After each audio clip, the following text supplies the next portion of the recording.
So for development, for clinical development of trastuzumab, we needed a companion diagnostic.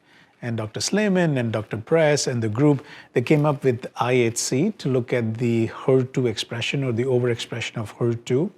And it was felt that IHC 3+ would be complete membrane staining in more than 10% of cells, and that's a good biomarker for a subset of patients that would have a response to trastuzumab. But then there was this big 2+ group as well, where you would have close to complete membrane staining in more than 10% of cells. And the idea was some of these tumors are driven by HER2 oncogene. So they added the FISH as well, where you can look at HER2 gene amplification. And so if you have HER2 IHC 2+ with HER2 gene amplification or HER2 IHC 3+, that was called HER2 positive.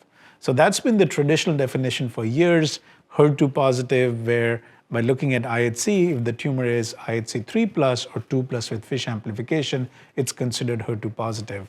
Then if you call something positive, then what's the counterpart? That's negative. And so we started calling the other subgroup HER2 negative, but it does not necessarily mean that there's no HER2 expression, because HER2 negative tumors also have HER2 expression.